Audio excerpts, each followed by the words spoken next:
Hey, hello, everyone. Hey, hello. Hey, hello. Hello, hey. Hi. How you doing? This is a super quick extra intro to let you know today we are gifting you with a replay of one of our favorite episodes. Luke Leaman from Muscle Nerds has come on a couple of times. This is his first ever appearance on the episode back in episode 29. We're now up to 105. It's called Cardio for Meatheads, and we wanted to replay it because there is so much goodness in there. And we have a lot of new listeners who may not have listened to the old stuff. So enjoy. All right. Welcome back. All you are joined with myself, Dean, and the Queen of Flex. I'm the ugly frog. Although it's a princess and a frog, isn't it? Not a queen and a frog. That's all right. I'll take the frog. And today we have the pleasure of being joined by an adopted Australian, I'm going to claim it, married to a Kiwi, but born in Texas. That's it. The muscle nerd himself, Luke Leaman, mate. Welcome. Hey, thanks for having me on, guys. It's been a long time. Been a long time coming. Yeah, man. I've been poking you for weeks now, saying, "Oi, get your face on our podcast," or more specifically, your voice.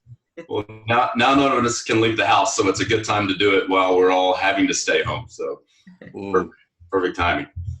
For those of our listeners that aren't aware of Muscle Nerds or the magic that is Luke Leaman, can you tell us who you are, what you do, and why you do it? Okay, yeah. So, like you said, my name's Luke Leaman. I'm a Pisces. I like long walks on the beach and candlelight dinners and that type of shit. But yeah, look, I started in the industry, if you can say, like 2 decades ago about. So I actually got into training when I was about 8 years old. So since I come from Texas, you've got, American football, gridiron football.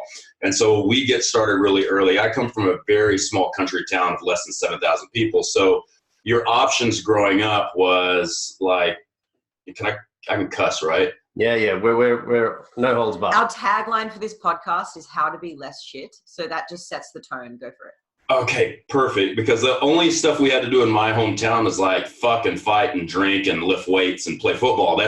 If you've ever watched Varsity Blues, which I was a stuntman in, that is exactly like the town I come from, where the athletes run everything and the town shuts down on a Friday night and all that type of stuff. So I actually got into weights for that, and because I was bullied a little bit when I was a kid. So like a lot of guys who go into things like bodybuilding and powerlifting and strongman, I lifted weights a lot to put on my gorilla suit because I figured the bigger and stronger I was, people would leave me alone. So that kind of got me started in the industry. And then I found Muscle Media when I was like 12 or 13 years old. Found Charles Poliquin, Charles Staley, Paul Chek, found all these guys. It was like they were saying things that made a lot of sense. And the only viewpoint I had for training was like old Arnold books from like the 70s that you'd find in the local library, and Frank Zane, like were the real old like shit that doesn't have a lot of science in it. So then you get these guys that are actually talking about Eastern Bloc methods and Russian methods and how the Chinese are training and how all this stuff is going on. I started getting really into that, and then fast forward, and eventually I ended up working for Charles as one of his proteges. And then I ended up kind of taking over his position at the company when he left. Then I left a couple of years after that and started Muscle Nerds. And here I am somehow in Australia, married to a Kiwi. So strange. With 3 dog children. With what's that? With 3 dog children. With 3 dog children. I've pretty much got everything I was looking for out of life so far, and I'm only 42. So I've got the fast car I wanted. I always wanted a French bulldog, and I wanted to marry somebody with an accent. So I pretty much got it all. That's the trifecta. I got it covered. There's some like a good low-hanging fruit of things to get that will give you then that sort of fulfillment. So like that's what someone with an accent and a dog. Yeah, like you can find someone with an accent in lots of places. Well, everyone has an accent when you're from Texas and living in Australia. This is true. But then he found a Kiwi. Yeah, that's so weird. How did you and Zoe met, I imagine, correct me if I'm wrong, at a gym or at some sort of educational course? At a course, yeah. So I was teaching for Poliquin Group in Sydney, and she was one of the students. And I had just come off of probably one of the worst classes I'd ever taught. Not because I taught bad, because the students were terrible. Like this was a PICP level 1, level 2 course where you're learning how to coach and how to train. And they basically tore this guy's facility to pieces. Like, one kid got locked in the bathroom. We had to kick the door in. So Polican Group had to buy them a new door. They were doing drop lunges off of the guy's plates and rubbed all the stickers off of his nice bumper plates. One kid was doing, we were doing assisted Nordic curls. And so I told the guys, I said, now, the guys that are holding the ankles down, make sure you keep your head down in case something weird happens. Kid had his head up. The guy had 80 pounds on the bar. He let go of the triceps rope, and the triceps ball thing hit him right in the eye, and he had to get like 4 stitches, blood everywhere. So I came off of that course going, oh my God, Australians are the dumbest motherfuckers I've ever met in my life. What in the fuck is wrong with these people? So I walked into the next class, which was teaching biosig, and I said, I hope you guys are smarter than those dumb motherfuckers from last weekend. And so that's kind of how I set the tone of the weekend. And so Zoe instantly did not like me. And you know, I didn't really notice her in class. She was there to learn. And when you go to some of these courses, you can tell, like, some of the girls, especially biosig, where people are getting half naked and pinching each other. There's people coming in, they're looking to hook up. Like, people will actually do, hey Daisy, people will actually do contest prep for biosig to look good, right? It's a weird culture. But Zoe comes in like trackies and kind of like I'm convinced it was a side ponytail. She says she's never had one, but I'm convinced it was like a real loose kind of 3/4 ponytail, like didn't wear any makeup. Like, she wasn't there. She was there to learn, not for anything else. So I just kind of like glazed over her for whatever reason. And plus I was still mad from the weekend before and those students. And then I ended up coming up to Gold Coast and to stay with a friend of mine who is actually the guy who told her to do the course. I saw her post on someone's post. I thought she was funny. So as you do, I cyber stalked her all over social media. And I said, oh man, I really want to meet this chick. So I texted her and I said, hey, kind of slid into those DMs. And I said, hey, I'm here for 3 weeks. Will you go out with me? And she says, no, absolutely not. Just shut me down immediately. So I'm going, are you kidding? Like, what's the deal? Let's talk this out. And she's like, no, you don't remember me. You were my instructor last weekend for biosig.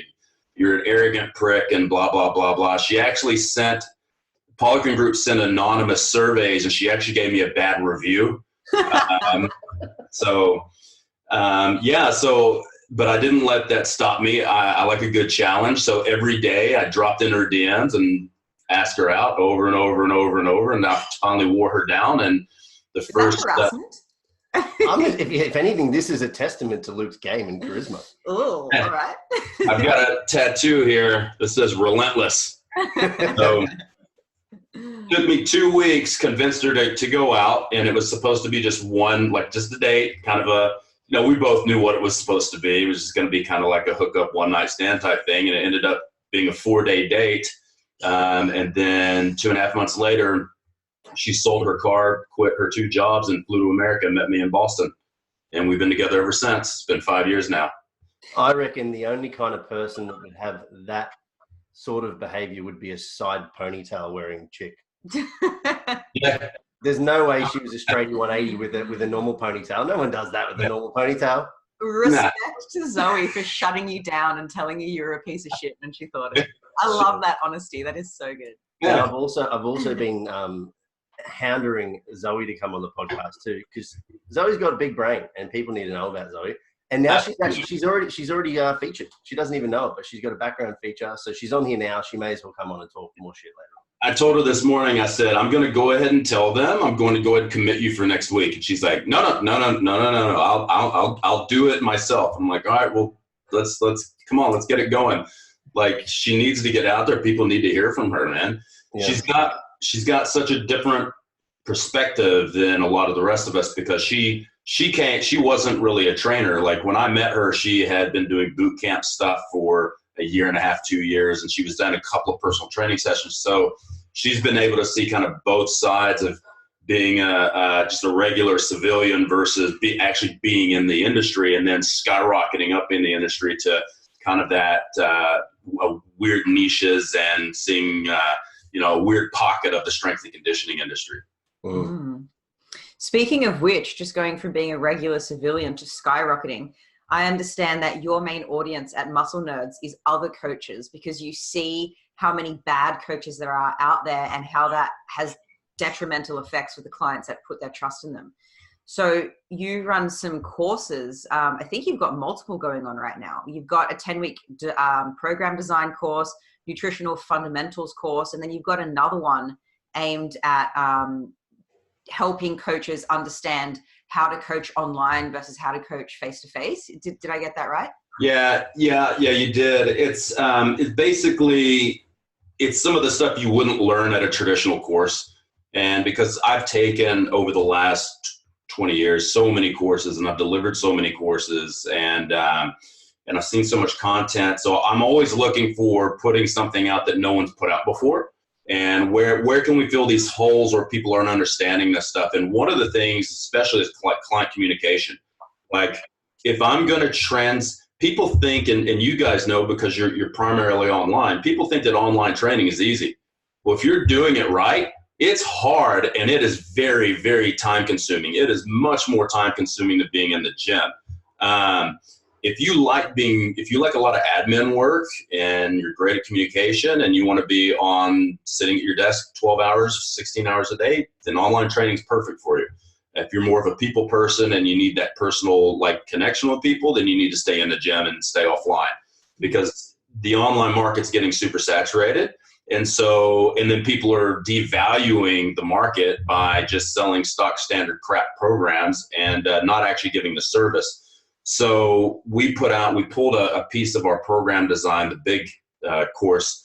We pulled it out and kind of revamped it a little bit and set it out of, this is how you need to communicate with your client. This is red flags you need to look for when you need to know when something's out of your scope of practice, when you need to, what you can and can't do, how to deliver the product, different apps and things you can use, staying in scope. And then things like check-ins. How do you do your check-ins? How do you structure your week, right? And so it's a part of the course that I had Shane O'Leary, one of our coaches, do, because he's very, very pedantic and he's very kind of operational. I'm the worst one to do it. Like, if you're a robot and I can hand you a program and I don't have to see you for 4 weeks, I'm your coach, because I can write you a fucking badass program that'll get results, but you got to be able to go execute it without a lot of input from me. I'm not a good communicator, and I'm not a good hand holder, right? So Shane's very good at that. So he wrote all that. So it's very good about opening communication and kind of the back and forth and what you should expect from your client, what they should expect from you, and that type of thing, right? Yeah, I love that. I've done both. I've been a face-to-face trainer and then eventually moving online. And I totally agree that it is harder online because of the things that you mentioned. Like, people can't just execute it without a lot of hand-holding or without a lot of queuing or picking up issues and whatever. Yeah. And it's more time-consuming doing it online if you do it right, because you need videos and then you need to type out a response or record a video, and there's all this back and forth, and it's harder to communicate clearly when you're not with the person. And I also found visual cues really helpful. Like, you could say to someone, anterior pelvic tilt, and they're like, huh? But if you're there in person and you're just sticking your ass out, you're like, anterior, and then they get it from that visual cue. And you don't have that online. So I love that you're filling that gap. And I think you're doing the industry a great service by helping trainers improve their standard, because the standard is pretty fucking low in the industry generally, I would say. Real fucking low. I mean, it's a very low barrier to entry thing. Like, anyone can go get their training certification. It's the Cert 3-4 is so basic. If your grandmother decided tomorrow that she wanted to train, she could be a trainer within 6 weeks, and she's never fucking lifted a weight in her life. It's even worse in America, where you could do a 2-day course. You could do a weekend course and be a trainer. Oh my God. Worse than that, some people don't even need to do the little shitty course to call themselves a trainer, because there's not a lot of, what's the word I'm looking for? There's not a lot of like the barrier for entry is really low, but you can just call yourself a trainer and someone's going to be like, I'll hire you. They're not going to ask for your certificate. They're going to assume that you're qualified and you know what you're talking about. Yeah. I mean, you see it in every segment of our industry too. I remember I started powerlifting when I was like 14, and I powerlifted for a long time. And I got to what would be considered a pretty, probably nowadays the lower end of what would be considered elite level powerlifting. And it took me, 13, 14, 15 years to get there. And so for me, I became a personal trainer when it wasn't cool to be a personal trainer. Like nobody was a personal trainer. My mom even said to me when I decided to become one, she goes, this is just going to be a hobby. You'll never make a career out of this. Right. And so like, that's how kind of taboo it was to teach people how to exercise. And there wasn't a big market for it. So then when everybody started doing it, I decided, you know what? Well, I do strongman and I do powerlifting, and I've done that since I was 14. I'm going to call myself an S&C coach because that's kind of what I do really. And I don't want to be a personal trainer. So then everybody started calling themselves an S&C coach. So you would get guys that were 65 kilos soaking wet who couldn't fucking bench press their body weight. They couldn't even squat their body weight. And they would call themselves a strength and conditioning coach. I'm like, what kind of are you a strength and conditioning coach for toddlers? Because I don't understand. Like, you're not fucking strong and you've never been strong. Like, if you've never had, say, 310 on your back trying to do a deep squat, you can't possibly understand the difference between that and 150. Like, there's a massive difference between that. Being able to breathe, being able to move, like the mechanics completely change. So, what like you and I all do now with like bodybuilding and stuff, which I'm like kind of getting away from that. I just can't do it anymore, man. I can't deal with all the mommy daddy issues and all that other shit.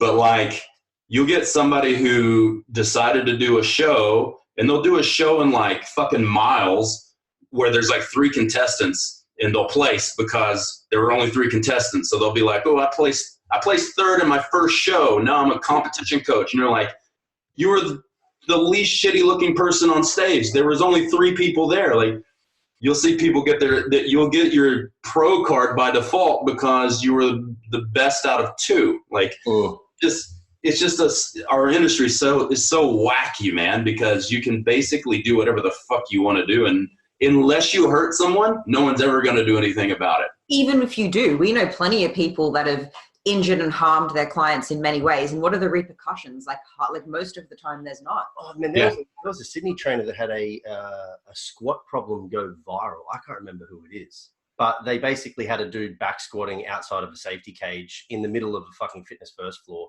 He could barely stand with the weight on his back. And he's like, go on then, you can do this. And his personal trainer's like spotting him, and he crumbles forward, drops the bar, and then the personal trainer goes over his back like a jockey because he's getting pulled by the bar. It went, that motherfucker is still training people, because I didn't realize who it was until like maybe like a year ago. I saw him pop back up and I was like, oh, he's still in the industry. That's interesting. Like, there's plenty of trainers. We shouldn't give them that title. Plenty of people that try and coach people in federations that are untested and gear them to the fucking gills and their health. They do it with nutrition as well. And girls just don't have their period for years on end, or there's all these negative consequences that they didn't foresee happening and wouldn't have agreed to if they knew. And these people just continue on like, you wanted to do a competition, Yeah, man, the stories I could tell. I remember when I first kind of started training competitors, I remember being in San Antonio, Texas, and it was at a natural competition. The girl I was dating at the time, I was coaching her for it.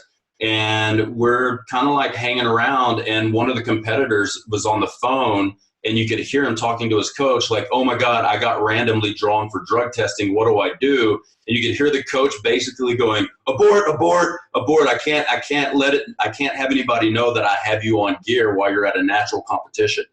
It's like, bro, if you want to do drugs, there's plenty of there's competitions for you. Like, it's crazy to me. Yeah.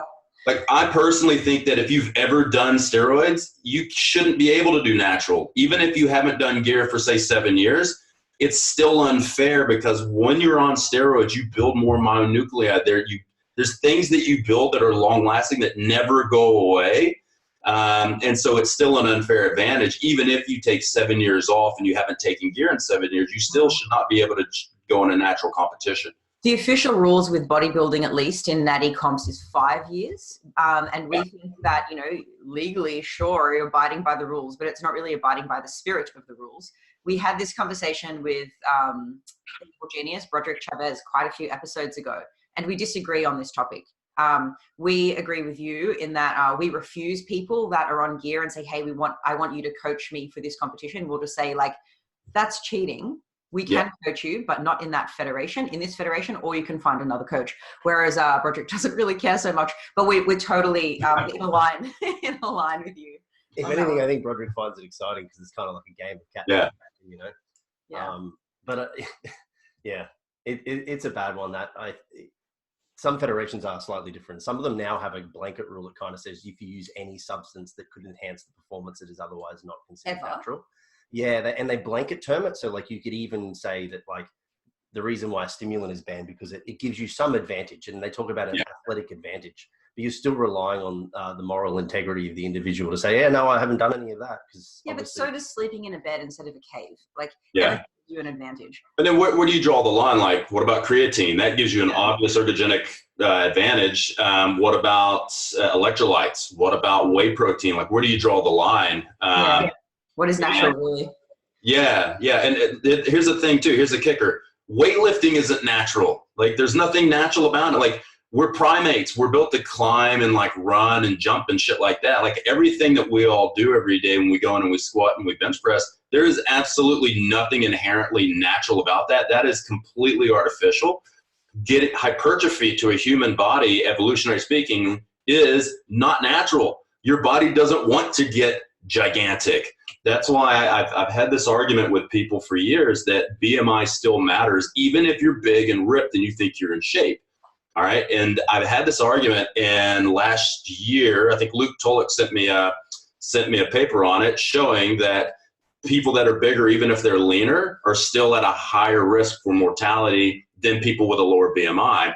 And part of it was we can probably make a percentage where the BMI is probably a little bit too narrow. If you're lifting weights, maybe and you're natural, we open that up a little bit. So for me, if you're in the overweight category and you're lifting weights, that's probably pretty good. But if you're in the obese category because you're massive, because you're on a bunch of gear, you need to really have a coming to Jesus talk with yourself, because I don't give a shit that you're freaking 6% body fat.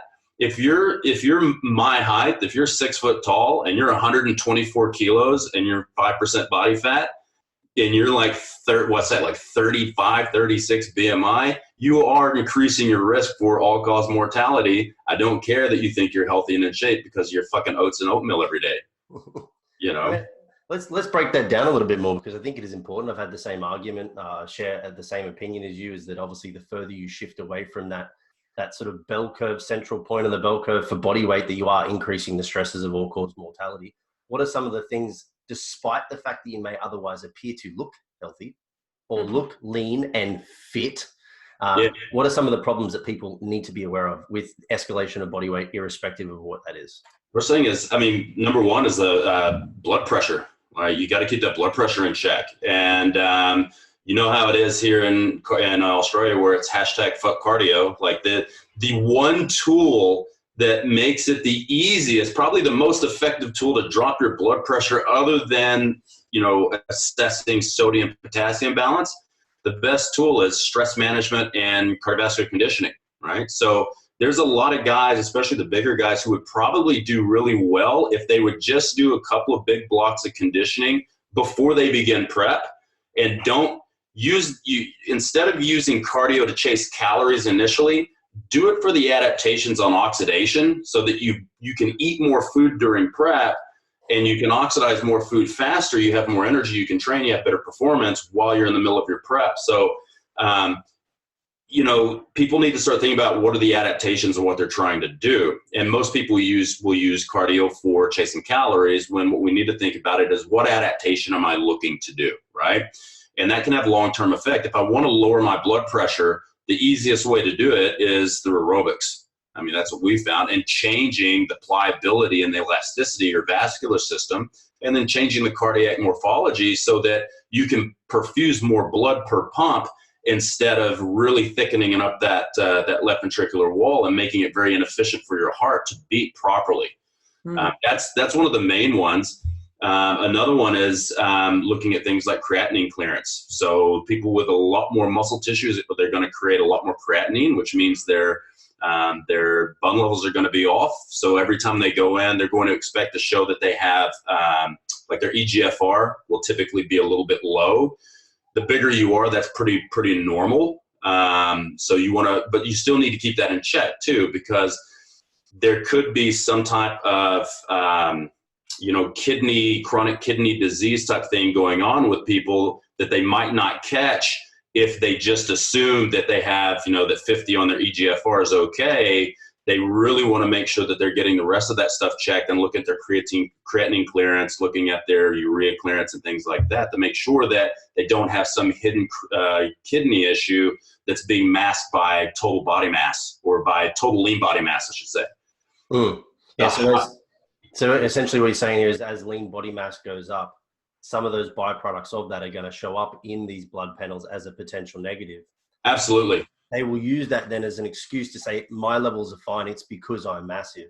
Yeah. And in actual fact, we could have some underlying impacts or underlying effects going on at those organs, the filtration rate at the kidneys that they need to otherwise consider. And you see it the other way as well too. Like if you see people who have like they're very skinny, they may have really high EGFR or filtration for their kidneys, but they actually have chronic kidney disease. And the only thing that's the reason they look so good on their labs is because they have no muscle and they don't eat a lot of protein.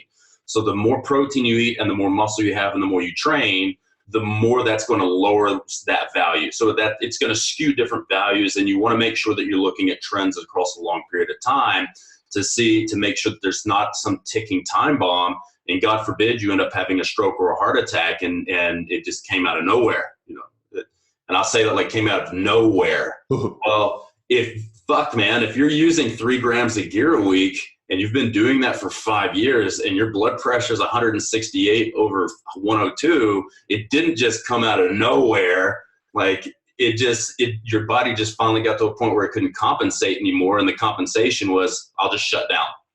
Ironically, people look at really big dudes that are really lean, and when they have no idea what they're talking about, they go, well, they're so fit, they're so healthy. Oh my God, that heart attack came out of nowhere. How can the healthiest person that I know suffer from this? But like, really, there's just a misunderstanding of what's going on. There's a misunderstanding of what, like, you've got healthy and you've got fit. Then you've also got obviously unhealthy and unfit. And then you've got the way someone looks, and the way someone looks is not truly indicative of how fit they are, right? When I first started teaching biosig like full time, and I moved to Rhode Island, I wasn't feeling right. I looked fine. I had abs. I had cephalic vein, abs, everything. I was still squatting like 600 pounds. I was still a unit. And but I didn't feel right. Like I wanted to cry after sex, and I actually would cry after I masturbated. That was really weird, right? That's because you're no good at it. And then I'd do it, and then I'd cuddle myself, and just there was something. I was sad and depressed, and there was something not right. So I was like, man, there's got to be something wrong with my testosterone. So sure as shit, I go to the doctor, and low testosterone, high estradiol, but that was all an effect of a higher order thing. So I had all these issues with metabolic syndrome, high blood pressure. My fucking triglycerides are like 399. They should be well under 99. My LDL was high. My HDL was, my bloods look like somebody who was getting ready for a contest prep, and I was not taking anything at all. It was just basically stress and overdoing things. And I had to finally say, shit, man, I gotta get my shit together. Like, you can't see health. You can only measure health and make assumptions if you're getting the right types of labs and metrics like, taking heart rate and measuring heart rate variability and heart rate, and measuring things like blood pressure and keeping tabs on all that stuff. Yeah, I think you definitely can't see it, but you absolutely can feel it. And the issue with the group of individuals we've been referencing here, high BMI as a result of lean body mass, is that there's cognitive dissonance associated with, they want to look a particular way, so they take particular things to achieve that. It's above what they're naturally capable of, and they do not want to recognize the way they truly feel. Yeah. But rather they just want to express how they think people think they feel by how they look. Yeah, this isn't limited to just people who take steroids, though. I know plenty of boys and girls who are natural, but they have a huge exercise dependence. They have orthorexia. They think they're eating right because they're only eating clean foods or whatever, but the relationship with food is so poor. Their social life is suffering because they're so obsessed with exercise and eating well, and their health just isn't what it should be. But because they are putting so much energy into it, they think it must be good. But really, they could be doing themselves a disservice, because like, where's room for balance then?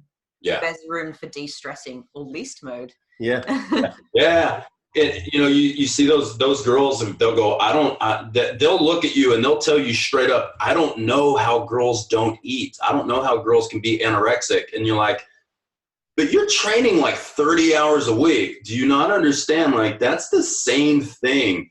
And you're only eating like 1,200 calories a day, and you're training like 21 to 24 hours a week. Like, do you not understand? Like, you are anorexic. You're just using exercise as the, not eating anything thing. Yeah. And they're like, what? And I'm like, yeah, you're fucked up. Like, you got shit. And we all do. And especially in our industry, we're all fucked up. Like, that's why the majority of us got into the industry. It's always, at least us guys that have been in it for a while, we got into the industry to help people. And we love what we do. Nowadays, people get in the industry because they think they're going to make, 7 figures, because they've been sold a bunch of bullshit. But a lot of us got in the industry to help other people because we didn't know how to help ourselves. So that became our addiction, is transforming people's bodies and their lives and getting them stronger, winning contests. And that's the way we kind of patted ourselves on the back and kind of had pain avoidance from maybe early childhood issues or even adult trauma and things like that. Mine was something my mother said to me, which a long time, that same thing where she said, well, this will be a hobby that you'll never make a career out of this. That's my mommy issue thing. And it seems like such a stupid thing to hold on to. But when you're really passionate about something and you're like 19 or 20 years old, and for somebody you've got you're looking at like 60 to 70 more years of life. And when you're like, this is what I want to do for the rest of my life. And then your parent, someone in authority that's always been there for you, shoots you down, man, that'll really fuck you up. Right. And when I was a little kid, I was an 80s kid. So I was into kung fu and ninjutsu and all this stuff because of Bruce Lee and all that stuff. So I did a lot of martial arts, and I was told at home that if you use this on anyone defending yourselves, you're going to get it worse when you get home. So I knew how to kick people's asses, but I had to let myself get my ass kicked all the time, because I knew if I got in trouble at school for knocking somebody out, I'd get in trouble at home even worse. So I ended up, starting to bash the weights, because I thought, man, if I get real fucking big, nobody's going to mess with me. And then when I got to college, I realized that drunk dudes love to mess with big guys. Like, yeah, ain't that the truth? And that can get you in a lot of fucking trouble when you're 124 kilos and some tiny little guy's fucking with you because he's got a little bit too much liquid confidence in him. Yeah, it's a weird thing. There's almost like there's a bro code and then there's an anti-bro code. The bro code is like you walk past a big guy and they look at you and they're like, hey, man. They give you a nod like, you and me, bro. And I'm like, no, not really. Like, but sure. And then the opposite is that is like, I say this to Liz, like, I just want to walk the beach with my shirt off because I wouldn't mind getting some sun. Yeah. But I know for certain people are like, look at that fuckwit, Whereas some fat dude or some super skinny dude can walk the beach freely and everyone's just like, good on them, man. They don't even become noticeable. It's super weird. Yeah, 100%. Like, I won't even, if I can't see like at least 4 abs, if I'm not at least 15% body fat, I won't take my shirt off at the beach. I'm like, I'm good. I don't want to get chafed, man. I don't want to get I'm so safe. Yeah, it's so true. There has been a couple of times that the bro code has really saved me, especially in Texas. And I'll tell you too. One, I probably shouldn't because, I was doing illegal things both times. But so one day I was driving. I had a sports car at the time, and I was in Dallas, Texas on Interstate 35, and I was going I think the speed limit was something like 65 miles an hour. And I think I was going about 120. And so I got pulled over. I was trying to get to the bar to get one last drink with my buddies before last call. It's a very, very smart way of doing it, but I was like fucking 22. And I got pulled over, by a Texas Highway Patrol guy. So the Highway Patrol in Texas, those guys don't fuck around. Like, you don't get warnings with them. You get tickets or you go to jail or whatever. So I remember the guy steps out of his car, and it's this big black cowboy. And he's got his Stetson on and his boots, and he walks over, and the guy's massive. He's probably got like 20-inch arms. And he looks at me and he goes, "Why are you speeding?" I go, "Man, I'm not going to lie to you. I'm just trying to get to the bar to have one last drink." And I was pretty decently big, so he kind of looks at me. I kind of look at him. He nods. He goes, "All right, slow it down. I'll see you later." And that was it. That was it. But there was a bro code moment, right? Because, you're a lifter, I'm a lifter. Okay, we're in this together, because they would never let you off. The second time is I was passing over the Mexican border with a bunch of drugs on me. So I had gone to Mexico, and I packed my crotch with Sustanon and veterinary D-ball and Clomid and all this shit. And I'm standing there, and I'm shitting my pants because I've got like $2,000 worth of steroids strapped at the inside of my legs. And I wasn't, this was all for me, right? This was going to carry me through the next year. So I wasn't like, I wasn't like drug trafficking to sell to people. Was for my own personal shit. So I'm standing there, and I'm in line to walk back across, and I'm shitting bricks. I'm like, if I get caught with this, I'm fucked. I'm fucked. But again, early 20s, you don't understand consequences in your early 20s. And I look up, and the guy, the Border Patrol guy looks at me. We lock eyes. Big, massive dude, all roided up. I'm looking at him, big, massive dude, all roided up with $2,000 worth of roids in my crotch.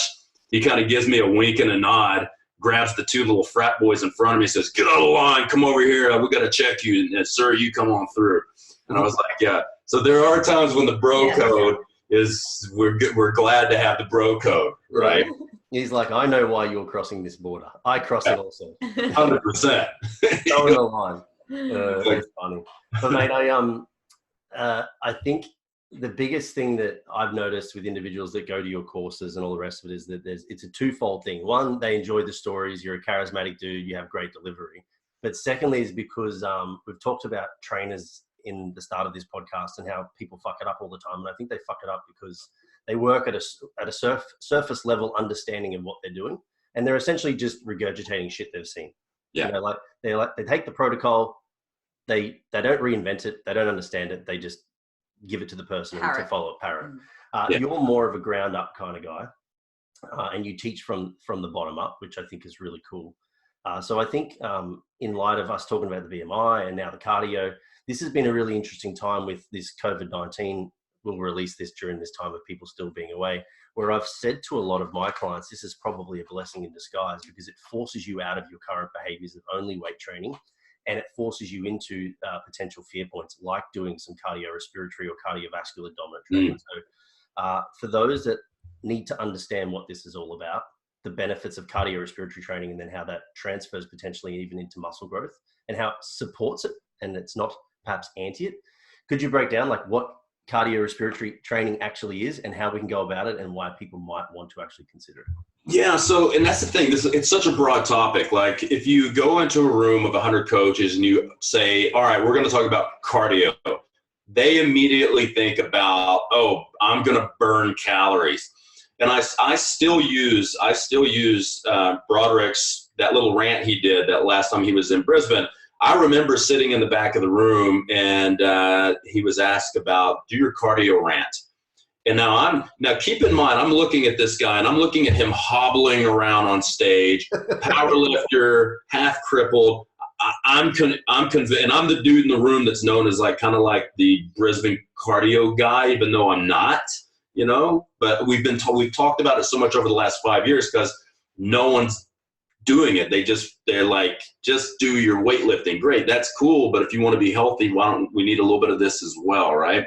So I'm sitting there and I'm shitting bricks because I don't know what he's going to say. And I'm thinking he's going to say something that we're going to end up getting into like some type of battle. And then he actually just surprised the shit out of me by like going on a rant about stop calling it cardio because semantics matter. Call it cardiovascular respiratory training. And that's what keeps your body alive. And you know what's bad for performance? Dying. And I just lost it. And I went fucking, and that's when I became a Broderick fan. Like when he did that, like, because it's so true. Now, when you look at cardiovascular conditioning, most people look at marathon runners, right? Or they look at like Karen from next door who's been trying to lose weight. So she's been getting on a step mill, you know, and she never goes any faster. She just kind of talks to her buddy and watches Oprah while she's on the treadmill or whatever. Cardiovascular training is just like strength training, okay? You've got a continuum. So if I look at strength training, I've got a continuum from strength and muscular endurance all the way down to even super maximal lifts, maximal strength to super maximal strength. Conditioning, the same thing. I've got walking, which is aerobic in nature, but doesn't really burn a lot of calories. Then I can go a little harder on that, and I can work my way up to like somewhere around 60 to 65% my VO2 max. That's where fat metabolism starts to kind of peak out, and the adaptations. Once you exceed that, they'll start to drop, and then carbohydrate oxidation comes on too. Both two very important things. So if someone is wanting to build more mitochondria and they want to make more energy and they want to be able to add a few more reps to every 12 rep max, it's probably going to be beneficial to build up your mitochondria as much as you can because it allows you to recycle energy between sets faster, and it allows you to recovery between workouts a lot faster. It also allows you to eat more food because you oxidize more food. You have more power output over time. So there's a host of benefits that actually will relate to your lifting, especially if it's bodybuilding.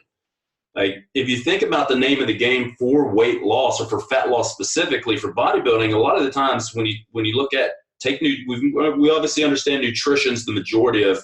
If you want to lose weight, nutrition is, as they say, 80% of it. Or you might even say it's fucking 100% of it, right? As far as weight loss.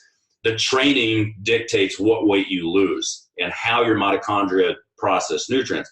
If I have more mitochondria, I can oxidize carbs and fats at a lot higher rate, which means I actually burn more when I'm sitting around doing nothing. I burn more when I'm sleeping. I burn more when I'm training. If I burn more when I'm training, guess what? That means I get stronger faster. That means my muscles grow a lot faster, right? And then what people need to understand too is depending on your rep range, your lifting may already be aerobic in nature anyways. If you're doing there are people that are doing 25, 30 reps on a leg extension. I hate to tell you this, but that's realistically about 75% aerobic and only about 25% anaerobic. And you're working a lot of those type 1 fibers that everybody's told don't work the type 1 fibers because they make you weaker and slow and all this other ridiculous shit. You know what they also do is they also stabilize joints, which is pretty important for lifting as well. Sorry, I just say a lot of ridiculous shit. Because gyms are closed right now, I'm changing the way that I'm training. And anyways, last night I just did a yoga class on YouTube. And the chick is like, and now we're going to go into some power yoga and we're going to shock the body into being fitter. And I was like, oh, are we? We're going to shock the body, are we? And then from there, I went to 1.5 speed to get the class over and done with because I thought she was so done my time. So, but 1.5 speed on yoga, wouldn't recommend it because she's like, breathe in, breathe out, breathe in, breathe out. It just turns into otherwise parasympathetic and into fully sympathetic. I was really stressed out by the end of the class, which is not the goal. But anyways, don't say dumb shit, people. Yeah. But yeah, I mean, look, we've all done it though. We've all said dumb shit. And the thing is, like, I don't want to sit here at 42 years of age with a 20 plus year career and tell people, act like I've never done dumb shit. I did a lot of dumb shit. When I worked at Polican Group, I said a lot of stupid shit that I regret now, which is part of why I left. And yes, I was let go. And the majority of probably why I was let go is because I was always arguing with them about how unscientific parts of what I was teaching was. I didn't feel comfortable with it. And I said, we need to stop teaching that says, no, this is trademarked and this is what it is. And you have to teach what it is. So, I was constantly in trouble for saying things and saying things that weren't in the material. I actually got a text from a guy that was in one of my classes back in like 2013 2014, and he was laughing about how I stood up there and said, yeah, I work for Pollock and Group, but nobody really likes me because I teach shit that's not in the book. So, you know, we've all done and said dumb shit. And even right now, as experienced as the three of us are, in 5 years from now, we'll have the same conversation. Go, hey, remember back in 2020 when we thought this? Man, we were stupid. Fuck. I hope so, because that's a sign of progress, isn't it? Yeah. Mm. But also the cool thing about, I think, individuals that take the time to become more educated in the baseline stuff and build from the ground up, like we were talking about before, is you never really ever talk in absolutes. You know, it's always this is indicating, this suggests, this may be the case. I think this is the best based on the current. It's likely to be. So you never actually feel like you can't go back on what you said, because you're like, guess what? I learned some more shit, you know? And back then I said it was probably the best. Now I'm saying this might be the best. Whereas people that are just like, no, you can only do this. Beliefs. Very dogmatic. They're fucked. Yeah. That means they have to go back on their own concepts. I think that like, something that Jackson Poe said to me, because occasionally I do like consults with him on how to research, right? I mean, who better to do it than a meathead that is into the same type of shit that I'm into, who also is a PhD candidate. So, you know, is probably the best person to look at, or a PhD. So something that he told me, he said, Luke, he goes, I want you to understand what research is. He goes, research is not there to prove anything. It's only there to falsify things. And I went, huh? He goes, yeah. He goes, we can't prove shit. He goes, if somebody says, we've proven this, we've proven that, he goes, they're full of shit. All we use that to do is to test against stuff that we see empirically and to say whether if our understanding of this is close or not. And I went, man, that's a really good way of thinking about it. So then ever since then, I've always said, like, this is what like you said, this is what the research indicates. You know, this is inconclusive, but it looks like it's probably going to be like this.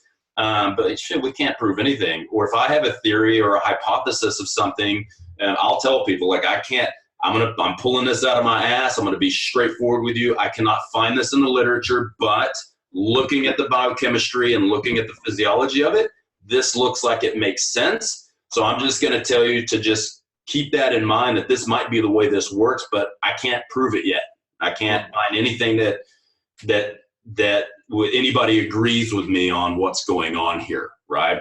Yeah. Well, I mean, there's certainly validity and value and weight in empirical evidence. Yeah. What there isn't weight in is suggesting that you know why, like you've just said. You know, that's the problem, because that's when we start to get that typical dogma. So when we start to get people saying, "Oh, this is the only way," you know, and preaching shit, as opposed to just saying, "Oh, that's what I'm seeing." Yeah, I think what people need too is they need to have a peanut gallery of colleagues that can tell them when they're full of shit, or to go against. Like for me, one of my guys is Dr. Mike T. Nelson. Like he's a very good personal friend of mine, and I was actually listening to a couple of his podcasts this morning where he mentioned some talks that he and I had, where we were talking about things like hydrogen ions and lactate, and why someone would have high serum lactate, how that refers back to metabolic inflexibility. And we kind of both came to the same conclusion. We were talking it out. And there's a lot of times where I'll tell him, like, hey, I've got this idea, blah, blah, blah. And, you know, he'll look at me and goes, yeah, that makes a lot of sense. However, and then he'll throw like 10 papers at me. And then I look at it and I'm like, fuck, now I'm back at square one. All right. So, you know, if you have to be willing to eat a piece of humble pie and just say, okay, what I thought I knew or what I thought I figured out isn't exactly how that works. And I have to be able to go back and tell people, especially if I teach it in one of my classes, I have to be able to go back and say, hey, remember this, what I taught you? That's not actually how it works. I'm really sorry for teaching it to you that way. That's how I thought it worked at the time, but I've actually found something that works better or found it work differently. Yeah. I think that attitude is so supportive of the scientific method, because when people have dogmatic views, they kind of put themselves on a team, right? And so even if like your football team is losing, you're still going to bat for that team. You're still going to support them. You're not going to halfway through the game switch your hat from blue to red, whatever. Yeah. But when we have that attitude of this seems to be the case, and then evidence comes out to kind of contradict that, you're like, oh, well, maybe this is more likely. And then that's how science pushes forward, and that's how we progress. So I think that's really important for the health of progress generally in science. Yeah, appreciate, I think, that the result exists, but we perhaps don't know the method as to why it does occur. Funnily enough, you mentioning Jackson, it's the perfect example of that, is that we have been implementing these refeeds and intermittent dieting strategies and potential diet breaks, and which he's researching for those of you that don't know. Yeah, all these high calorie days within a fat loss target for the long term. And there's always been ideas around why it works or why the result perhaps is better. But there is a fucking mess of data in regards to what the actual truth is. Yeah. Even he's alluding to, and he annoyed us with alluding to like, my data doesn't really go alongside what I thought was the case. I thought was going to be the reason, or like what was actually improving these strategies. So, well, when we spoke to Jackson, his paper was not yet finalized or conclusive or whatever. We were sort of talking to him just after he finished collecting the data, and he was just going through the process of analyzing it and trying to piece it together. So maybe he's made more progress since then. I'm not sure. Yeah, it's due for July, but I think it was the same thing. Can't wait. Yeah, he was alluding to like the result is probably in line with what we would expect, but the reasons and some of the stuff within that he expected to see with performance and high carbohydrate dieting intermittently didn't align, and it surprised him. And I was like, fuck, man, like this is just going to make it more confusing again.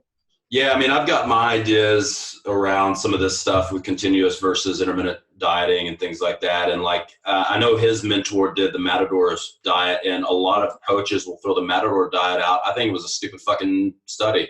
I'm just going to say that. And I'm sorry. It has nothing to do with what we do. It was obese people that weren't training. Has nothing to do with anybody. If I have somebody who's morbidly obese and they come to me and they're like, I can walk and that's all I'm going to do. Great. That works well. But my clients all train 4 or 5 days a week with weights, and they do like 3 or 4 conditioning sessions a week.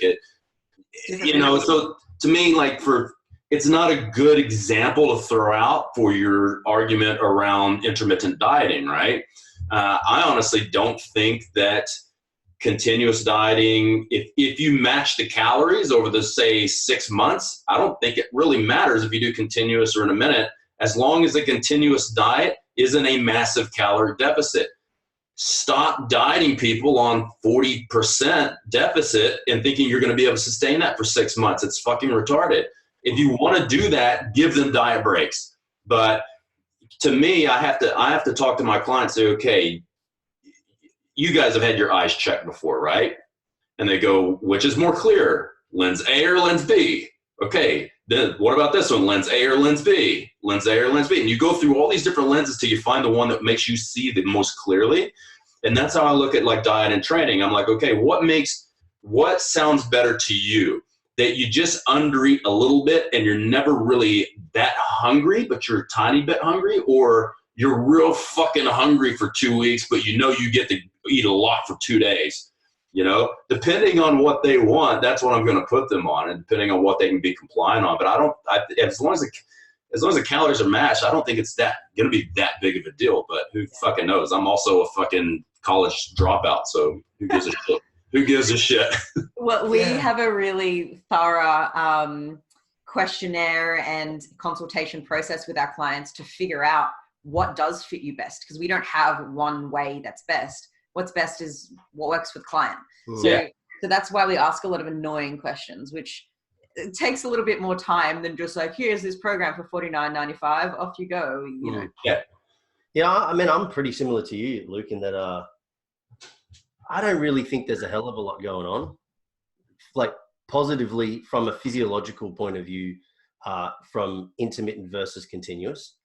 I likely just think that it's mainly about managing the entire ecosystem of the individual. Yeah. With food and social interaction and like an all-encompassing holistic approach, as yoga-y is what people may think holistic is, it really isn't. And that compliance factor is likely the biggest driver here of success, both in athletic development, but obviously also in managing long-term weight loss clients, because that's where this industry has failed miserably, because we haven't got management systems in play to make this more sustainable, because we do still have a lot of individuals that are saying, this is how you lose weight. And no one's really teaching the whys, the hows, and the management systems. Yeah, and I think that's something I've actually been working on my whiteboard back here, on some systems of how to initiate a diet, then how to get through the middle of it, and then kind of the exit strategy. And one of the one of the quotes that I got from somebody who I've always had a lot of respect for, which is Dr. Johnny Bowden, who's a PhD in nutrition. He says that you should make, like, the weight loss journey should be like driver's ed for the maintenance. So it should be, you're teaching them that this is how you're living for the rest of your life. So we need to find something that you can live with that doesn't suck. And then understand that, you know, sometimes you need to speed on the highway, but you don't do that a lot or you get caught. So if you're gonna overeat a little bit and speed on the highway, that's all right. Just make sure it's not enough to get caught. And the majority of the time you need to make sure you make a full stop and you turn right and use your indicators and that type of thing. So they should be getting educated through this process that there is no end to what you're doing right now. There was a beginning, but this is how you need to be doing for the rest of your life if you want to stay the way you want to look, you know. And then at least for the Gen Pop, I mean, we know with physique stuff, it's a little bit different because you're going to get to extremely low levels of lean body mass, you're going to have to do very extreme things that aren't particularly healthy. Which means you need an even bigger emphasis on exit strategy for that type of stuff. For sure. Right now, me and Coach Shannon are working on a post-comp prep program to help people organize their exit strategy and kind of understand where the pitfalls are. But Shannon actually wrote a book on this subject called Life After Dieting, a guide to informed eating. And we coined the term informed eating, meaning using the dieting process to be informed with nutrition, what your body needs, how you can get there, what works for you, what doesn't work for you. And then we put away the food diaries, we put away like all the numerical data, the food scales, and then we just practice those habits that we've built up and using your informed decisions to eat for the rest of your life. So if anyone's interested in that book, Life After Dieting. Because it's for sure the hardest thing. The people that have tracked to learn generally hit a big hurdle where they then don't know how to not track. They use it as a crutch. They lose interoceptive feedback and awareness. They don't understand mindfulness. It's now just become a calculated game. And that's what that whole thing is designed around, is trying to manage the exit so that it becomes sustainable for life. It's life after diet. There is a life after diet. You don't have to diet forever. You see, I love to track my food, which is a weird thing to say, because for me, it gives me a feeling of power and control, and it keeps me on track. And, some people might say, well, that sounds like an eating disorder. Well, I mean, here's the thing, like, I'm not using tracking for dieting. I just track all the time because I like data. So I want to see if I eat 3,000 calories, what does that do to my body? If I eat keto, what does that do to my body? If I eat high carb, because I've been playing with this shit since I was 18 years old. So what's the best diet then, Luke? The best diet is the one that allows you to not binge and get the best results. For me, I'll tell you, it is a lower carb diet. And then maybe like some cyclical refeeds and things like that works really well for me. And, like you were saying, Dean, earlier about like how people feel, like I can feel because I use performance as a factor. So if I'm doing Brazilian Jiu-Jitsu, which is kind of my new love, if I go low carb for a few days, I know that on about day 4, I know I'm going to start doing the Ricky Bobby thing. Like I don't know what to do with my hands thing. And I can tell because I'm on the mat and I'm getting destroyed and I have no wind. That's when I know I need a refeed. Like, and so but to be able to eat like that means that you have a very high level of subconscious competence and you have a very high intuition towards eating. This is what drives me crazy with all these intuitive eaters these days. The anti-diet culture, it's all intuitive eating. It's like, listen, motherfucker, if you don't know how food works, you can't be intuitive. Like, because if you're intuitive, you intuitively want to put a fucking hamburger and a pizza down your fucking gullet, So you have to go for, a period of time somehow tracking something, whether that's taking pictures for your coach, whether that's using your hands, whether that's using a scale, there's some, and then learning how to balance out a plate, that type of thing. So, but I mean, it's very true. The intuitive eating and all the rest of it is still the same now as like every other strategy of food management or food psychological management. It's a misalignment with the true roots of where it comes from, which is actually why we coined the term informed. Because we do come from a tracking background, and then we're saying consciously be aware and be intentional in your decisions. And you're doing that through the education and through the learning that you've gone through to know about food. Whereas actual intuitive eating, trademarked version, very different. But we have a bunch of people out there that are, again, just taking what they see as a protocol and going, this is what you should do, and fucking it up for everybody. Yeah. Well, intuitive eating, I think, is very confused because people think it's another way to diet, whereas intuitive eating is actually weight neutral. If you happen to lose weight when you do it, then so be it. If you gain weight, then so be it. But with every other form of like nutrition approach, generally, you do have a weight goal in mind, whether that's weight gain or weight loss or weight maintenance, like whatever. So it is kind of standing alone there. Yeah, and not to say it's good or bad. I think it's just misunderstood. Yeah, misaligned, and people just need to fucking realize that they need to read from the front of the cover to the back of the cover before they start to implement the strategies that they don't understand. Don't just read 100%. It's like when if it's your macros and flexible dieting first came out, like then everybody was just trying to fit whatever the fuck they could in there. And for weight gain and weight loss, that works. That does work. It's just it might not be the healthiest thing. And then everybody got into the good foods versus bad foods, like this is like the superpowers like fighting each other or whatever, like fucking the Cold War and Russia and the US or whatever. It's like we got into this demonizing all these foods, and I'm like, look, man, I mean, fuck, you're getting something out of the food, right? Like, so like you're looking at like 6 basic nutrients that you need every day. Like even if I'm eating donuts, I'm still getting some protein, carbs, and fats and water, and maybe even a tiny little bit of fiber. So I'm covering like 4 of those essential nutrients, right? So it's more to the saying of like more beneficial versus less beneficial sources of energy, right? Which is kind of what we're looking for, right? But there's a lot of crazy marketing shit that I can't stand in the industry. Like with the nutrition, some of that stuff we've been talking about. With weightlifting, for me, it's fucking reps in reserve and RPE. I can't fucking stand it because most people that you train haven't trained long enough or intensely enough to even understand what a fucking 10 RPE is or how many reps they have left in reserve until you squat into the point where you fall. Now that's there. You just hit a 10, right? Most people have never gotten there. So we use different things for that structure, but I'm going to go insane if I see one more fucking person post about reps in reserve or RPE. And the majority of the people who are posting about it are people who are already very well seasoned lifters. But for me, it's like that's doing a disservice to the people who need our help the most, which are people who can barely chew and walk gum and don't know how to squat correctly.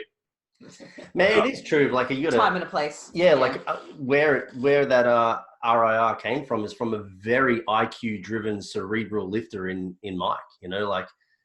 Gets it because he's come through college performance and he knows what that. Talking about Mike Israel. Yeah, he knows what the folded squat feels like because he's done it multiple times.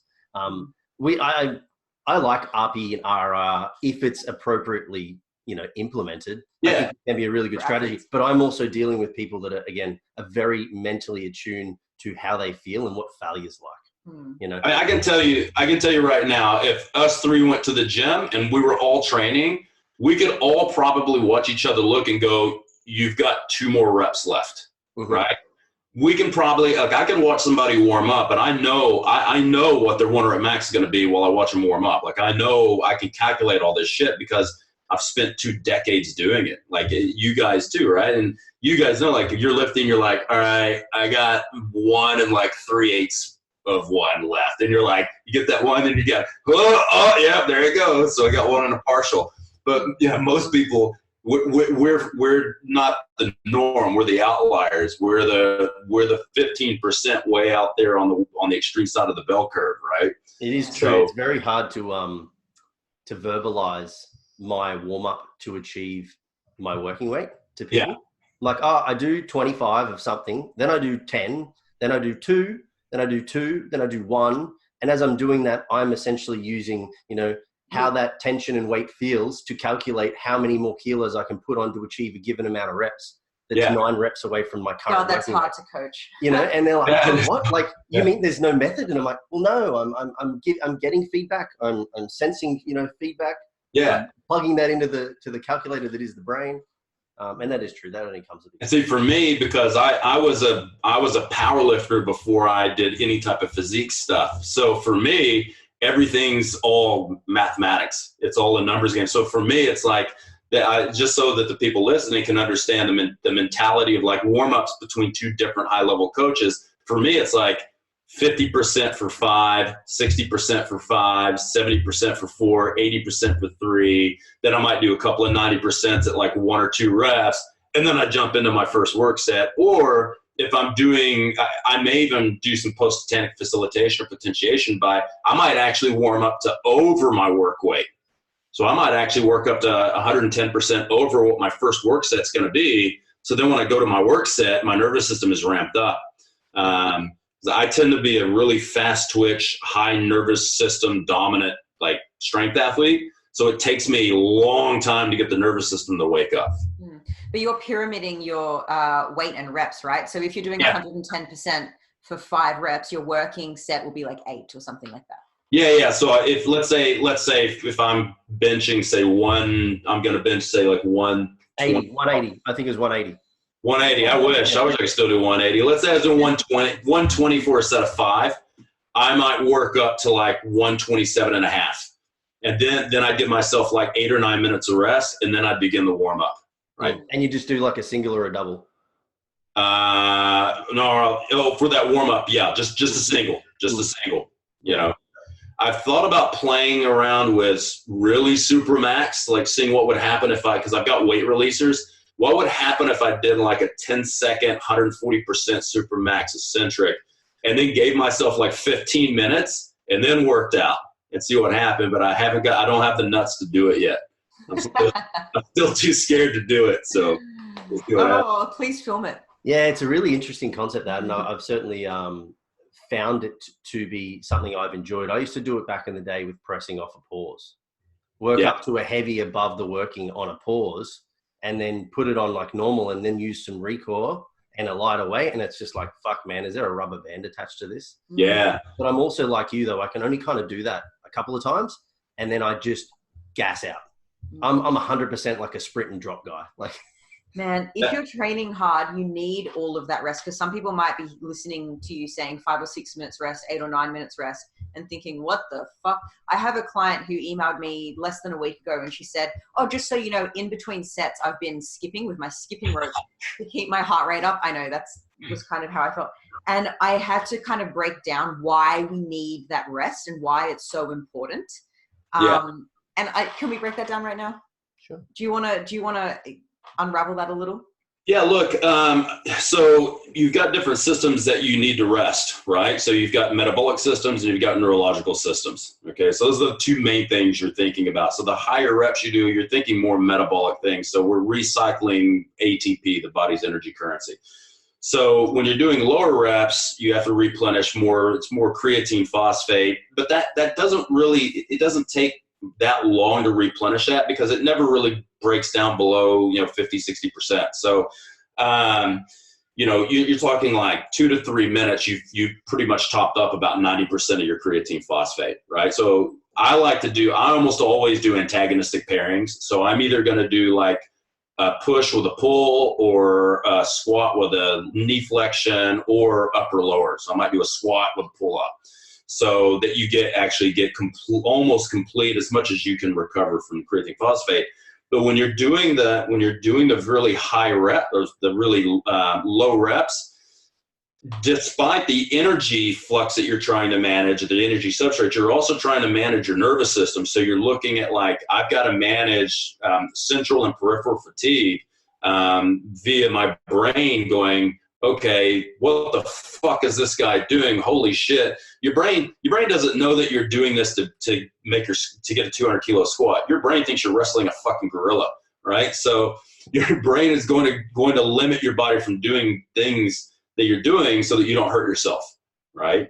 Which is like, when we look into things like different forms of maximal strength, or we might be talking about absolute strength and relative strength, and then the one that a lot of people don't talk about, which is limit strength, which is that the strength you can't really tap into consciously. That's the story of the grandmother pulling the car off of her kid and then ripping every tendon off of her bone. That's that strength that, you know, your GTOs and some of your organelles will control that, so that you can only contract your muscles at a certain amount, because any more than this might lead to injury, like I said, like ripping a muscle or ripping a tendon. The closer you are to that, the more rest you're going to need to allow the nervous system to calm down enough to then potentiate another reaction in the muscle or another contraction. And then there's some other things going on, like if you're looking at more peripheral fatigue, you're looking more at thinking about like acetylcholine release from the end of an axon. You're thinking about calcium and the relationship between calcium and phosphate, okay, and how fast calcium is being recycled through circa between the sarcoplasmic endoplasmic reticulum. I'm sorry, I need some more coffee now, shit. And the triple myosin, or the troponin, right? So there's a lot of things going on peripherally that we have to manage. pH level from hydrogen ions, excessive amounts of phosphate binding to calcium, inability to recycle acetylcholine. So that's from a chemical side and an electrochemical side. But then you've also got the brain portion too that you have to recover from, which is, that can take 8 minutes if you're doing a really, really heavy lift. If you're doing something super maximal, there's a reason why powerlifters think right now that quarantine is just a rest period for them, right? So that's the thing. Like, they rest a lot because you need that. And the stronger you get, the more rest you need. So it was difficult explaining the ins and outs of that in an email to a Gen Pop client. Especially if you explain it like I just did. Yeah, there was a lot of like 3-syllable and above words there. I basically just said to her, you're not just trying to keep your heart rate up to burn X amount of calories within a session. If you were, skipping between sets would be helpful. You're burning more calories. We're using that rest period so that you can repeat your performance. And what if you're not resting between sets, your performance is going to go down. And we know that there's a really strong relationship between performance and muscle growth. So I kind of wrapped it up in a really pedestrian bow. Yeah, I mean, what they have to understand is, like, you're looking at, okay, you've got these switches in the body, and depending on what you do, they turn switches on or they turn switches off. It's just like a light switch. So if I'm doing weightlifting, the goal is to increase mechanical tension. The goal is to increase some metabolic fatigue and metabolic waste buildup and build inflammation that I then have to recover from. And most of that, for most things that you would be doing for your clients, most of that would be anaerobic in nature, correct? Because what is the outcome of what we're doing is I'm wanting to build more muscle, and then I'm probably going to want to get stronger because I'm putting on more cross-sectional muscle mass. That's fantastic. In order to do that, we need to do the things that cause the adaptations and the switches to be turned on for that. And if you're skipping in between lifting, you're impairing your ability to turn those switches on harder, right? So your results are going to be subpar. So you can skip. I like that, but we're going to skip in a separate session. Yeah. But we might skip before you work out. We might do skipping as a warm-up or something like that, or we might just do it as a separate session. But I would be embarrassed if one of my clients was that person that was doing a leg extension and then skipping next to the leg extension. You always see them, but they're still not as bad as the guys who shadow box on the gym floor. Oh my God. I love those guys. Are the worst. I know. Yeah, I've likened the switch for so many different analogies, but I think in this instance, we could say that if you try and skip in between, what you end up doing is pausing the switch of training, and it sits in a constant flicker. Like, you never turn the light on, you never let it turn off. You just fuck with the switch and mess with the electrical And may as well current. do a boot camp. Yeah, you're just sitting in neutral. You can't see properly. You're probably going to have a stroke because of the seizure that you're going to get from a light switch that's flicking on and off. But and one other thing that you said there, Luke, that training is all anaerobic dominant, which is true. And I went on about this the other day on my social, and that is that you require an aerobic base in order to maximize anaerobic potential, which is another reason why all the big buffheads out there should do a little bit of typical aerobic based training. Yeah. Well, just going off the back of that, you think about where do we get most of our strength and conditioning information? It's like who's probably, this is without a doubt, the person who's had the majority of the influence on most of what we've done with strength and conditioning. It's not Damon Hayhow for cardio. No, Arnold. It's going to be Arnold. If you look at bodybuilding, it's going to be Arnold. And if you look at S&C, you gotta mention Charles Poliquin. Yeah, like, that's a fact. Like whether you agree with everything, like he and I had our disagreements, and we had our friendship, and then we had our issues toward the end. But I know thousands of coaches who wouldn't be doing this if it hadn't been for his influence, right? I forgot where I was going with that. Like he was one of the guys that was very anti-cardio, right? And unfortunately, he passed away, recently within the last, I think it was last year, the year before, from a heart attack, his third heart attack. And he and I used to have conversations. What? He was young too. What was he like? 50 maybe? Yeah, late 40s?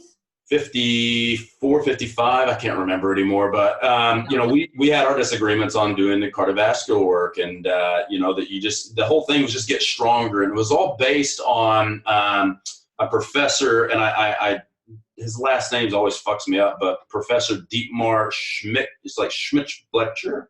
I don't know. There's too many fucking consonants, not enough vowels, right? So he's a professor, and he talks mainly about like speed and power development, right, and athletic development. And he has a quote that Charles loved to quote, which was, "Strength is the mother of all qualities." Okay, I get that. If we're talking about speed and power production, absolutely.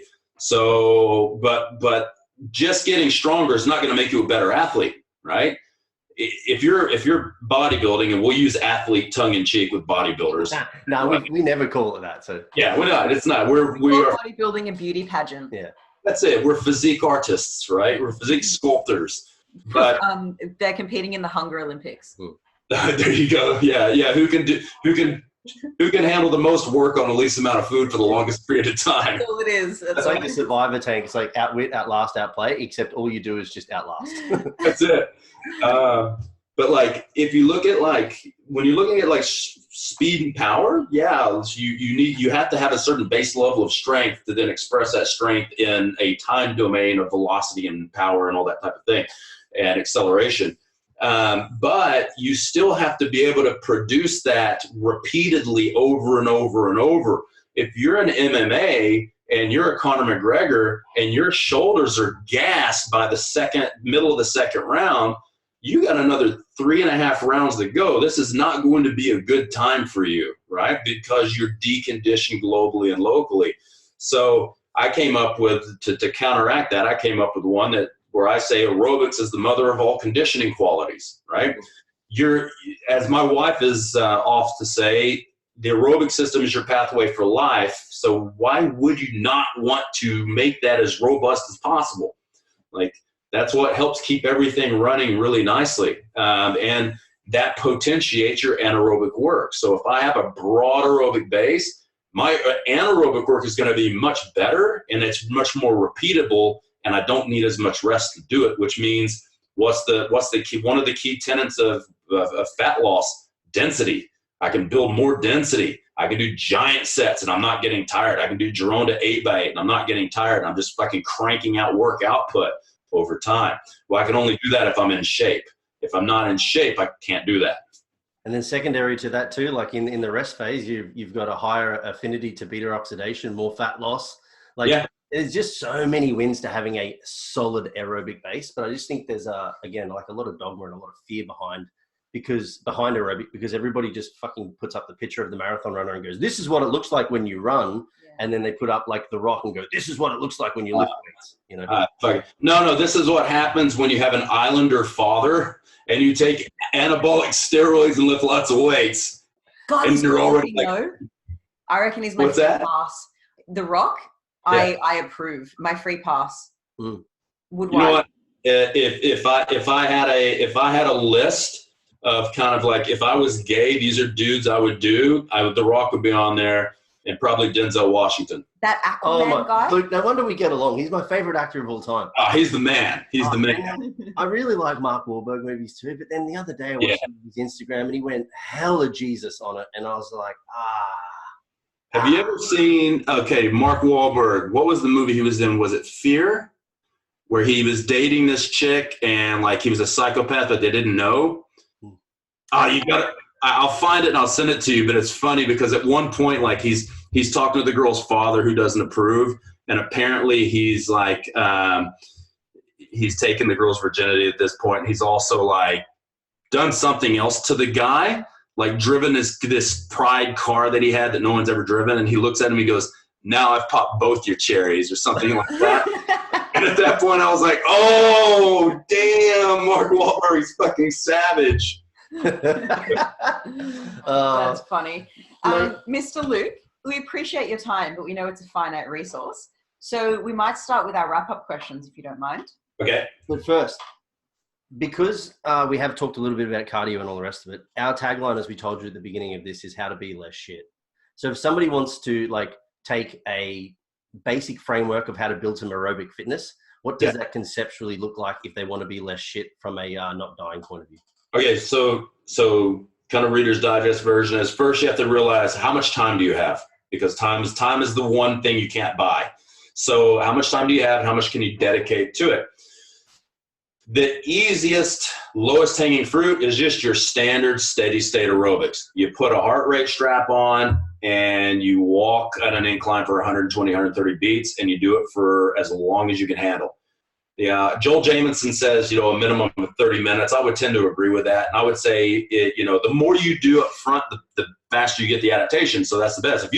If you're in quarantine and you got 3 or 4 more weeks and you can do 90 minutes of aerobics a day, fucking do it. Just put something on your TV. And I know that sounds extreme to people, but the thing is, we're doing such low intensity work that you need a lot of high volume, because volume and intensity have an inverse relationship, right? So the higher intense I go, the less stuff I can do. The lower intense, the more I'm going to need to listen to adaptation. So for a lot of people that are stuck at home, if you've got a treadmill, just stick the movie Fear with Mark Wahlberg again and walk and just watch the whole movie and just walk on an incline, right?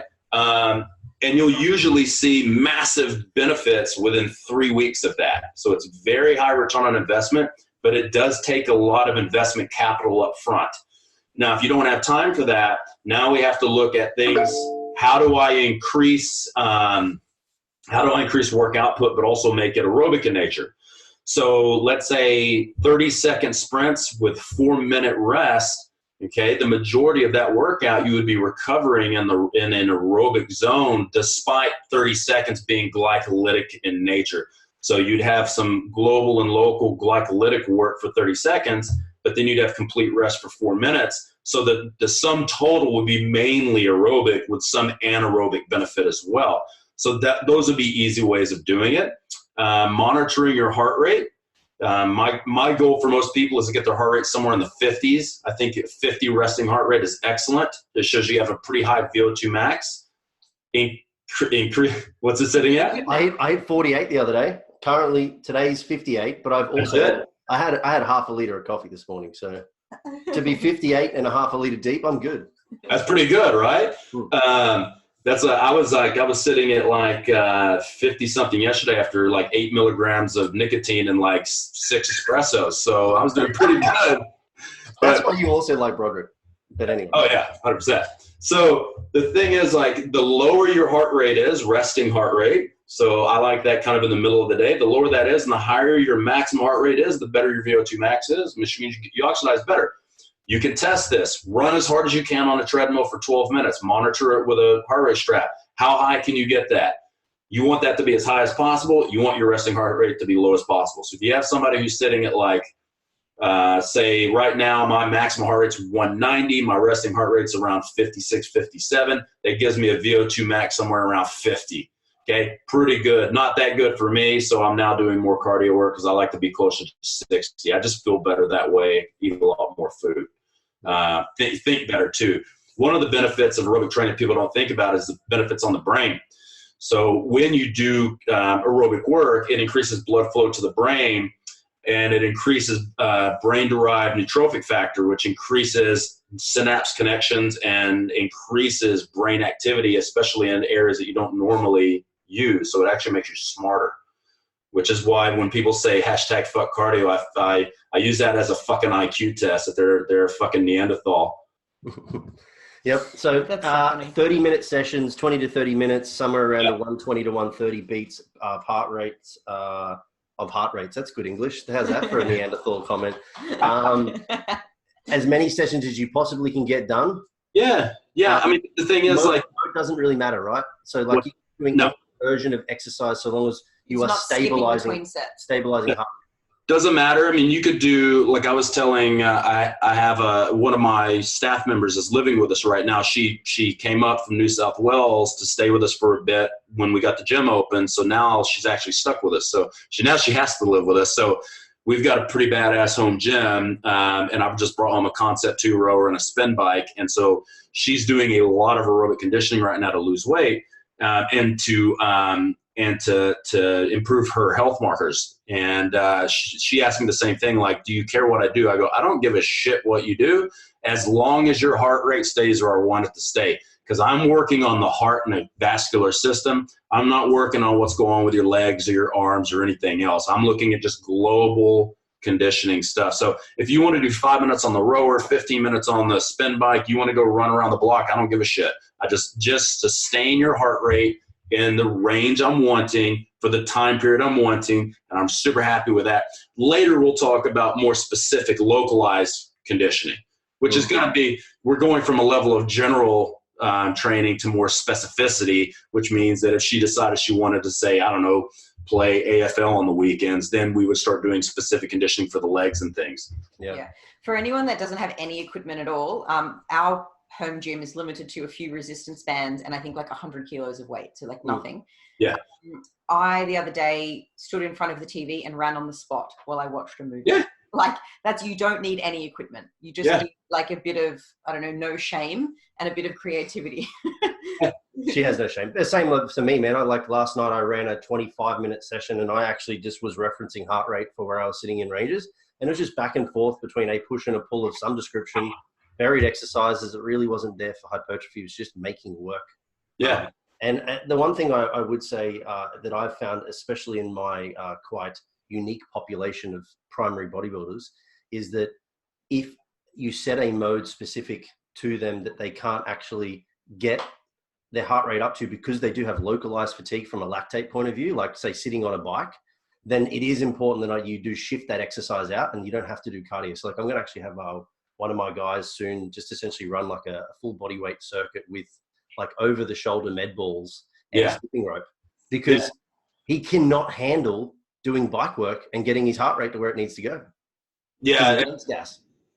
Yeah, because when you're talking about like that kind of local versus global conditioning, like in a lot of cases, they haven't done enough of the conditioning work to build the enzymes locally to manage the bioenergetics. So even though their heart's handling it, now their heart is maybe like really far ahead of their musculature, where it's like, now I have to go a lot harder to get my heart rate up, but I haven't built the mechanics in the musculature of the legs to facilitate that.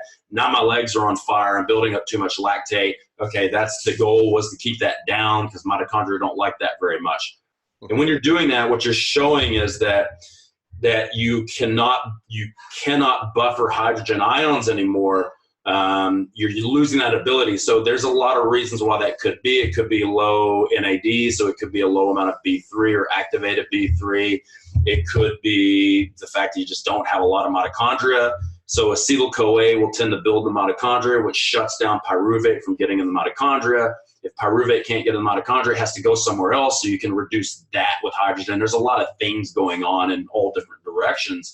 And so in a lot of cases, you might have to say, well, while this exercise was great for you the first 3 weeks, now your heart has gotten so badass that your legs can't handle it. So we got to find something else for you to do. Right?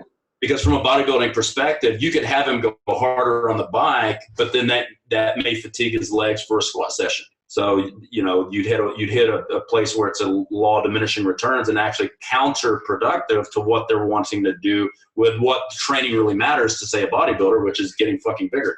Yeah. Yeah. A quick little story, and then we'll get onto the something worth sharing part for you, Luke, to explain this in actual action. At the end of my soccer career, my last season, I was fortunate enough to be at uni, and I did a VO2 max on the treadmill. Now, I was a soccer player. It's a running man's game. Yeah. That VO2 max that I achieved on there with a lactate threshold, my VO2 max was 67, and my lactate threshold was like into the sort of low to mid range 80%ers. So like super specific to my sport. A week later, I did the same VO2 max, but on a bike. And I only managed to get a VO2 max of 55 because my legs just absolutely fried from that buildup of hydronizer you're talking about, and they were gassed. My lungs were fine. I'm like, but I couldn't keep up the repetition cadence necessary to complete the test. So I otherwise was like, fucking 20% reduced capacity from a VO2 testing point of view because of the specificity of fatigue. Yeah, and you're looking at when you're running, you've got some deceleration happening. You've got a little bit more blood flow. The minute you get on the bike, you've got a bit of occlusion going on. It's high intensity, continuous training. So you never really get a relief from that continuous contraction. Mm-hmm. So, and that goes to showcase specificity in everything that we do. Like, because you're good at one modality, you might not be good at something else. So when we teach testing, because we teach a lot of testing in our courses, you have to use the test that somebody's already pretty good at. And then that has to be the test you always test against. So if I do a Cooper's test on someone and we're going to modify it because maybe they're not a good runner, maybe they're good at the rower. Okay, I'm going to modify, we're going to use the rower as the standard, but then the rower always has to be what we use every time we test it. Because if they get up and run, there's no deceleration component, and it's like a centric deceleration in a rower. There's no isokinetic activity to running like you have on a rower with the air displacement. So there's a lot of different things that you have to keep, like an apple to an apple and an orange to an orange. Yeah, absolutely. I did a stress test as part of a study when I was living in Austin at University of Texas. This is back when I was just doing strongman and powerlifting. And same thing. I didn't run at the time. They put me on a treadmill. I think I achieved somewhere around a 54 to 56 VO2 max being a strength athlete. And they were surprised. They were like, "You don't run." I'm like, "I don't run, man. I do heavy weighted carries and I do all this, Alice Stones and I do all this other shit." And they're like, "Wow, that's pretty amazing for VO2 max for somebody who doesn't actually run." But you know what? I wasn't gassed. My legs couldn't handle it anymore. Because I just didn't, the incline got to a point where my legs just went fuck off. My heart and my lungs were still fine. So, but that's why you got to be careful when you look at research, because you never know how what they're researching may not actually be applicable to some of the stuff we're doing. Yeah, absolutely. Now, Luke, to start off the segments, we are going to begin with asking you if you have something worth sharing. And typically it's a book or a movie or something, but it can be whatever you like, a podcast, a course, a quote. Okay. So, all right. I'll give you a quote. Can I give you a couple of things? Yeah, totally. Shoot. I'll give you a quote. This is my quote. Stephen Covey: "Seek first to understand, then be understood." Okay. So that's how we write our courses. If you want your client to understand how their body's working, if you want to understand how to understand your client's body, you have to seek to understand things first yourself before you can teach others, right? Especially nowadays when everybody's trying to be an educator and nobody knows shit. Like you got fucking kids who have been training people for a year and a half and now they're fucking teaching courses. Like, what the show me your portfolio. What the fuck have you done? You're fucking 19. Fuck off, right? Another thing I'm big on is, methods are great, but you need to understand the madness behind the methods. So a very good thing to do is make sure you start at that foundational level. Learn how the body works, for fuck's sake. Like all that stuff in the Cert 3-4 that you just glaze through, and everybody glazes through it. When you look at like hey, let's look at a sarcomere and let's look at the Z discs and look at which zone that the actin and the myosin are cross-bridging on. And everybody just goes right past that. So none of these trainers know how a muscle actually contracts. They don't know anything about the electrochemical gradient and what happens. And they don't, to me, this stuff is inherently important to understand when you're writing a program. And if you're not, you're just shitting in your hands and throwing it at the wall and seeing what sticks. So learn your biology, learn your biochemistry. You don't need to learn it like you're not trying to become a fucking college professor, but you need to understand it enough to know if I do this many sets, this many reps, or this kind of rest and this time of retention, this is what I should predict the outcome to be. If I match that with this type of dieting, this is how I should predict the outcome to be. And you should be pretty close. But the only way to know that is if you actually know how the fucking cell works and how the body works at a basic, that very basic level. I guess that would be like a car mechanic not understanding how cars work and just kind of like putting two pipes together. Yeah. You know, you got to know. It's like, hey, I know how to put gas in my car, so therefore I'm now a mechanic. No, you're not. Yeah. Fuck. You know, you got to know where the doohickey fits in the flange doodle. I love it. Now, is there a weird hobby or habit that you have that may surprise the listeners?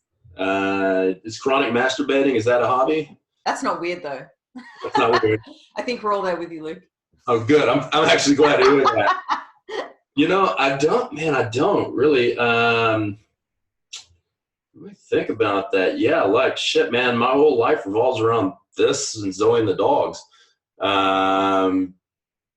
Okay, I'll tell you something people might not know about me. I love musicals and I love ballet and I love going to plays. And Zoe hates all that shit. And so... Same here. Shame Dean on you, Zoe. It. I hate all that shit too. And Dean's always like wanting to go to a musical. I'm like, why? Oh, I'm an appreciator of talent. You guys can go together. Me and Zoe will do something fun. That's it. I'm a talent appreciator, especially when there's a talent that seems to be one that's somewhat given to them, and then they just fucking skyrocket it. Especially if it's a talent that you can't do. I can't sing. So when I see a bunch of people on stage singing and dancing at the same time, and it's beautiful, I'm like, it blows my mind, right? On YouTube. Dude, one of the greatest things I've still ever seen is Billy Elliot live in Melbourne. Ugh. Oh, really? Yeah. Probably, we just saw Elton John on his last tour. That was pretty amazing. But I'll tell you, probably the most amazing person I've ever seen sing is Michael Bublé. And I've seen him twice. And there's no pyrotechnics. There's no craziness. He just sings. And women are like, ah! And like ripping their clothes off and shit. And I'm like, and he's just like, it's the super coolest concert because that and George Strait, who you guys, do you even know who George Strait is? No. He is like the Mac Daddy of all country music, especially old country music. George, I've seen him twice, and he just stands in the middle of the stage, plays his guitar, and sings. And it just sounds like you're listening to a CD, and it's just amazing. So that stuff blows my mind. Yeah, you and Dean should totally go on mandates to the ballet and other really feminine. I would link arm with you. Weren't we supposed to go to Book of Mormon, but I think I was out of the country? Yeah, you got tickets and everything, and then you bailed. We were really cut. We cried a lot all night. We cried. That would be the second time I saw it, and it's fucking amazing. Actually, I reluctantly went along. I think I went along only because I think because you didn't. I think I took your ticket. I don't know. So you and Zoe couldn't go, and then Will and Mickey also randomly from Nexus Performance. Yeah, they booked a trip to do a seminar in New Zealand. So they forgot because we booked that shit like 6 months in advance. Anyways, I went along, and it was actually incredible. It was because I think that knocking things that I don't support is kind of funny. So Book of Mormons was hilarious to me. Like really offensive to religious people, but like really funny for me. Yeah. Well, I'm okay with being offensive to religious people, so I'm okay with that. So. No comment. All right, so I was going to say, is now the time when we sing the main line? No, we don't. No. Oh my God. 2 questions for you. The 2 last questions. It's your final 24 hours on Earth. How do you spend it? Oh God, probably being as offensive and offending as many people as I can while spending as much time with Zoe and the dogs as I can. That's probably it. I don't think I'd change anything, to be honest. Like, I think I would just I love my life. Like, I don't feel the need to do anything else. So like I said when we first started, I got everything I've wanted out of life so far. It's been a lot of hard fucking work, but like, I've got a great life. I've got a great wife who doesn't basically lets me do whatever the fuck I want. Trust me, I trust her. We never fight. We think out of 5 years we fought twice. Like, fucking, it's a great relationship. I've got 3 badass dogs. A badass Chihuahua that won't stop pissing and shitting in the house. That's one thing. But other than that, he's the coolest dog ever. And he's got this weird thing. He likes shitting on like electrical things. Oh, that is weird. What's that? That is weird. So like anytime I go into my cinema room where I have all the plugs for the chairs and everything, he shits on top of that on like the little outlet extender, and he poops on that. And I don't know what the fetish is with that thing, but that's because he knows that you're risking your life to clean it with water. Yeah, probably. He's like, he likes the thrill. Fuck this guy. He eats my chicken. Yeah. So that was Jordan Shallow's answer that we recorded a podcast with recently, and my answer as well. I was like, I'm so boring. I would change nothing. Like, mine would be a usual Sunday. Like, have coffee on the beach with Dean, go to a market, reply to some emails. So I'm with you there, Luke. I felt boring saying it, but I agree. Now, Luke, the last question is from a game called Shitty Choices. It's a would you rather game. Okay. And this is luck of the draw. Oh no. Pulling a card at random. We've played this with you and Zoe before. Have we had this one before? That one's boring though. It's not. Sorry. I like the last time we played this while Liz is picking one. No, it's the wrong card. Zoe answered one of the would you rathers at speed, even though it was like a super sensitive topic about like parent sex or something. And I remember we did it in, we didn't do it in your lounge room, but we did do it in your lounge room. And yeah, Zoe's just like, yeah, definitely fuck my mom over my dad or whatever it was. Like, oh no, it was that one. Yeah. So I've been looking forward to this with you. I know you're both just like, whatever. All right, what do we got? Do you remember that? Yes, I do. Would you rather publicly announce every time you had to poop, or never use your phone while pooping? Oh, fuck, that's easy. I always tell people when I'm going to poop anyways. I poop so much.